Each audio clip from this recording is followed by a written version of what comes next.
Hello world, Geriatric Geek here. How in the heck are you? I hope you're doing great. Welcome and welcome back to my channel. Today is the 4th of August 2024, Sunday morning. It's hot here in Vegas. Matter of fact, we have a heat warning today. It's going to be somewhere over 110, so stay in, stay hydrated if you're around the area. Also, lots of weather happening down there near Florida, so you guys stay safe down there. Crazy weather we're having in this country, in this world. Anyway, hey, thanks for stopping by. You know why you're here. You saw the description.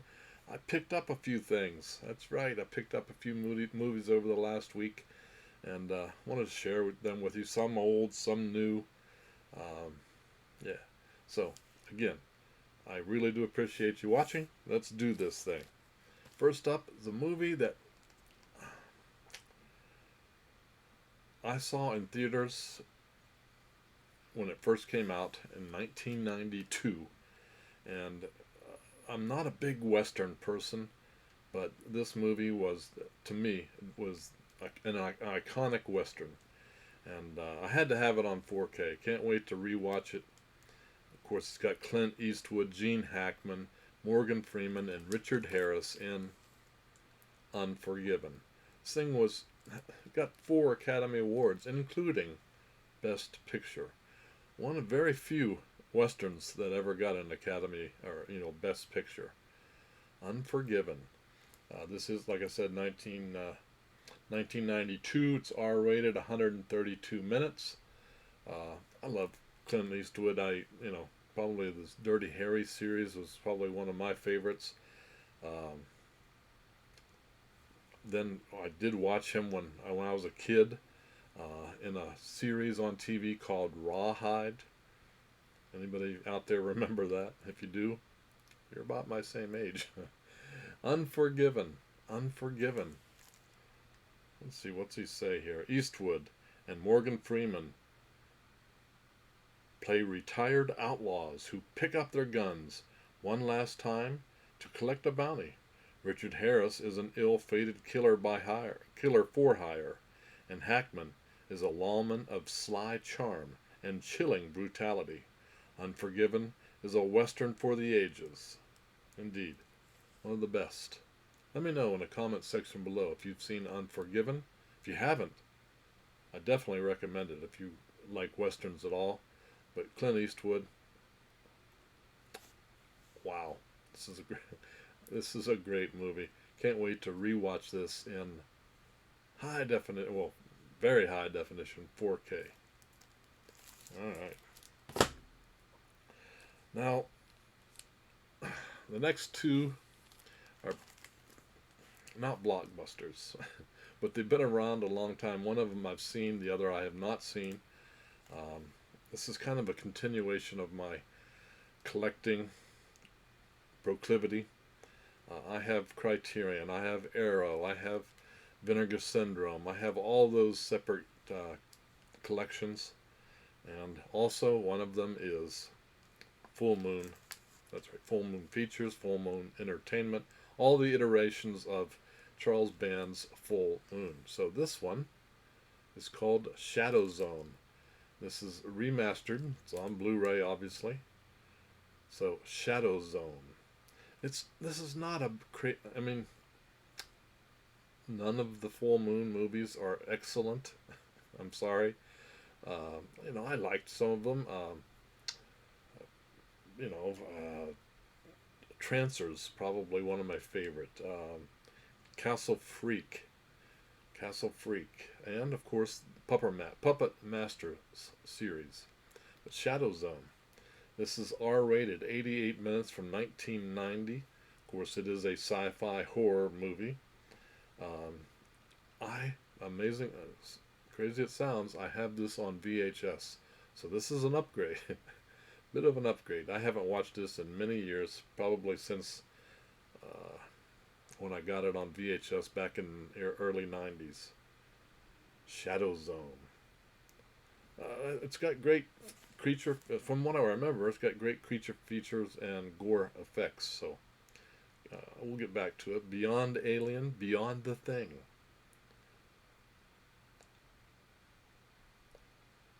On the dark side of dreams, a new terror takes shape. There has been a gruesome death of Project Shadow Zone. But that's just the beginning. A group of NASA hypersleep researchers are conducting tests in an abandoned underground facility in the Nevada desert. One subject has died during the test, and NASA has sent Captain Hickok to investigate. What he finds is more horrific than the death itself. The scientists, guided by Dr. Earhart,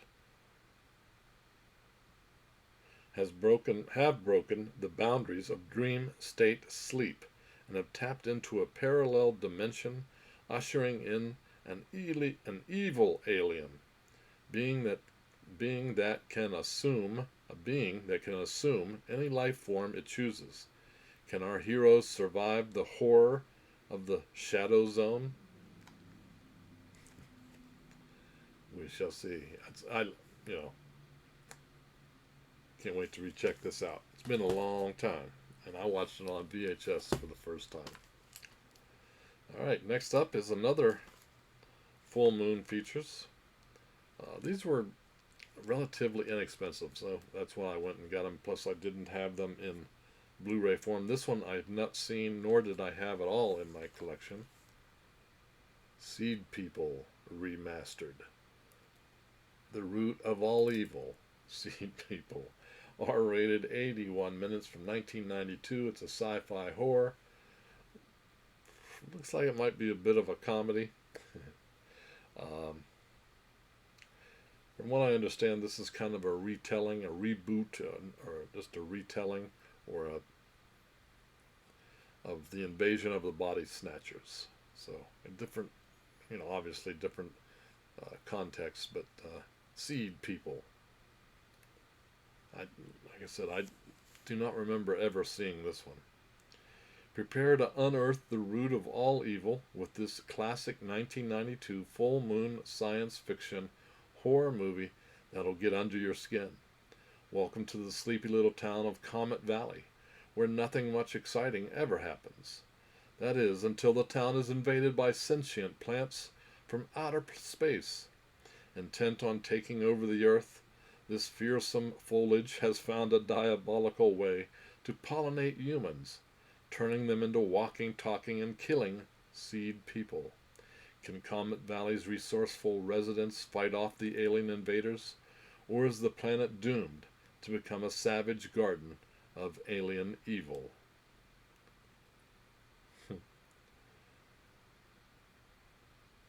Here it says, Seed People takes its cues from the classic 1956 chiller Invasion of the Body Snatchers and cross-pollinates it with the sort of evil critter creature feature that producer Charles Band is known for.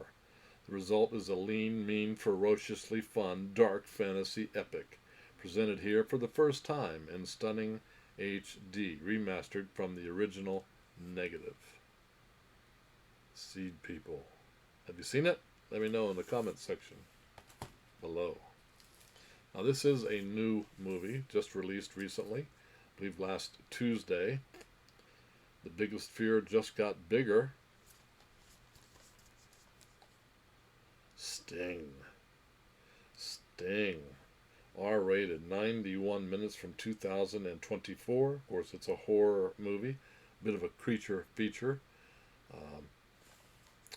After raising an unnervingly talented spider in secret, 12-year-old Charlotte must face the facts about her pet and fight for her family's survival when the once charming creature rapidly transforms into a giant flesh-eating monster. Oh.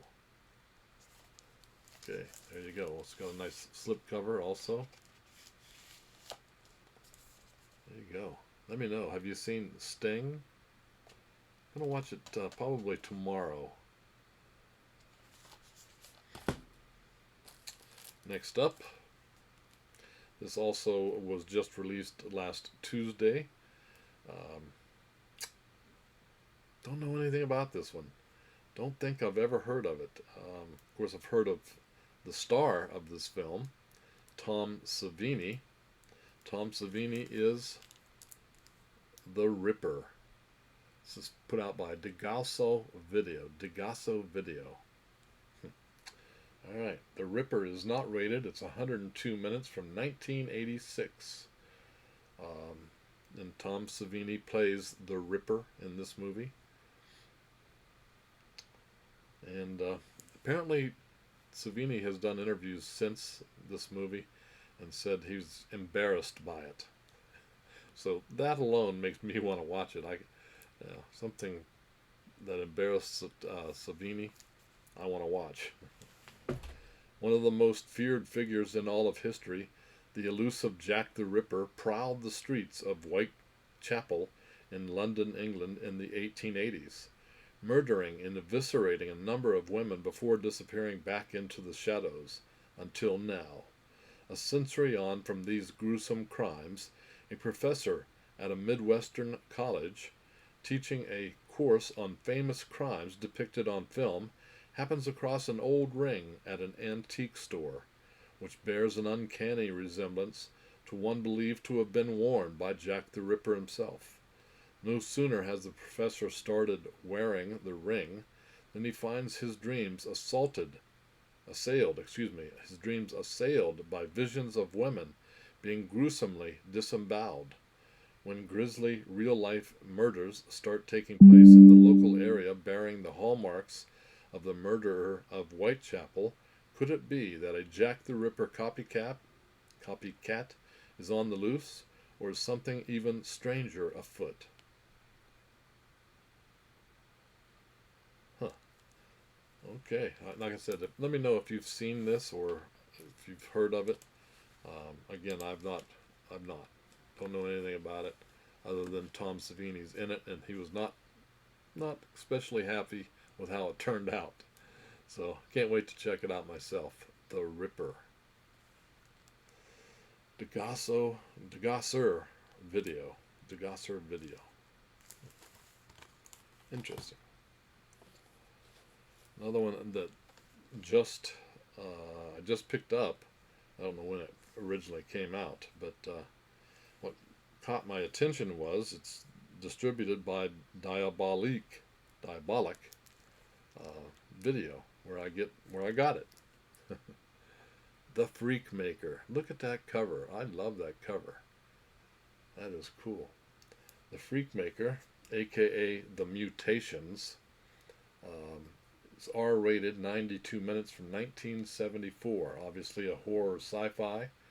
It stars the man, the legend himself, Donald Pleasence. There you go, Donald Pleasence. Loomis himself. The Freak Maker. Let's see.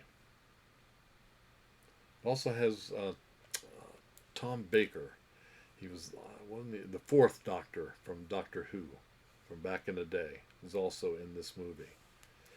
The Freak Maker, not satisfied with the pace of natural selection in driving evolution, a deranged biologist decides to create his own genetically engineered mutations, with the promise of using his experiments to cure them. Dr. Noelter, played by Pleasance, enlists members of the local freak show to help him kidnap students from a nearby college to use as human guinea pigs. Using the same techniques that he developed mixing the DNA of plants and animals, he begins crossbreeding plants and humans with unpredictable results. One by one, his failed experiments are cast off to the circus until the freaks have had enough and seek their bloody revenge. This updated take on Todd Browning's Freaks is directed by award-winning cinematographer Jack Cardiff. Stellar cast: Donald Pleasance, Tom Baker, Brad Harris, and Michael Dunn. Donald Pleasance steals the show. He definitely liked that artwork there. So from Diabolic, that's where I got it, and it was very inexpensive. I think. All right, next up. This is my childhood. Yes, I'm a Trekkie. I have been a Trekkie since I was 13 years old when Star Trek um, came on TV. 1966 on NBC. I remember it like it was yesterday. That's right. We have William Shatner. You Can Call Me Bill. Documentary, obviously. This recently came out. It's PG-13, 96 minutes from 2023. Um, like I said, I've been a Trekkie since it started, 1966. It ran on NBC for 3 years, a little too short. I wish it had stayed on longer. But of course, after the original Star Trek series came on, they did an animated series on TV, and of course now there's many movies and crossovers and all kinds of stuff going on. But Bill Shatner, my Captain Kirk. Bill Shatner has over 250 IMDb credits. He's working in film for 70 years. 70 years, folks. So if you're a Shatner fan, I suspect this will be really good to watch. An intimate portrait of William Shatner's personal journey across 9 decades of boldly lived, and fully realized life. You Can Call Me Bill strips away all the masks he has worn during his storied career to reveal the man behind it all. Let me know if you're a Bill Shatner fan, or Star Trek fan, I guess. Loved it. Loved it. And finally, something else that was just released this last Tuesday. I got the Blu-ray version and the digital code, and it is the prequel to The Omen, The First Omen. That's right. That's a good. I like that slipcover. The First Omen, R-rated, 119 minutes from 2024. Of course, it's a supernatural horror, and this is, like I said, a prequel to the 1976 The Omen. This is the 6th film in the franchise. This movie, from what I'm reading, was almost rated NC-17. They had to go back and forth with the board until finally they were able to move around some stuff and take out a couple things that allowed them to get an R rating. The First Omen. I haven't watched it yet. I'm going to watch this today. Nice slipcover. In this psychological horror, for those of you that know me, my favorite subgenre, if you will, prequel to the classic Omen films, a young American woman is sent to Rome to begin a life of service to the church. Soon she encounters a darkness that causes her to question her faith, and that reveals a terrifying conspiracy to bring about the birth of evil incarnate. Like it. I like it. Whoa. All right. There you go. Let me know. Have you seen The First Omen already? Have you seen it? And if you have, what do you think? So there you go, guys. That's it for today. That's all I picked up in the last week. This next week, next Tuesday, 2 days from now, is one of the smallest release days I have ever seen in my life. Hold on just 1 second. I'll be right back. Okay, I wanted to pull up something, so here we go. Let me show you on your screen. You should see now. That is August 6th releases. 1, 2, 3, 4, 5, 10, 11 movies. I mean, I'm sure there may be some more somewhere, but that's it. That's listed in Blu-ray.com. And I picked up, let's see, I believe I picked up 2 of those movies. So it's gonna be slim pickings this next week. So here's my plan. I'll have those 2 movies. We'll talk about those next Sunday. But also, as you guys may know, I go occasionally to our local flea market. So that's Sunday. I'm going to get up early. It opens at 6 a.m. on Sundays. I'm going to go to a flea market. If all works well, I'm going to go to the flea market, and whatever I find, I'm going to show you on that my video for next Sunday. So wish me luck that I actually find something to show. Otherwise, it's going to be an interesting video, very short video. So anyway, that's it from North Las Vegas. If you enjoyed my videos, give me a thumbs up. That's right, like, subscribe. It costs you nothing, and there are some advantages. I do giveaways occasionally, wink wink, and I also would love you to hit that bell so that you know when I put up another video. So no giveaways this week. I've got some things going on, and it's going to make my life a little hard Saturday and Sunday next week a little bit. So no giveaways this week, but stay tuned. There will be more in the future, and probably next Sunday. If I find something good at the flea market, we'll see. Who knows? Anyway, that's it from North Las Vegas. You guys keep smiling. Keep having fun. Keep that positive attitude about you. And until the next time, peace.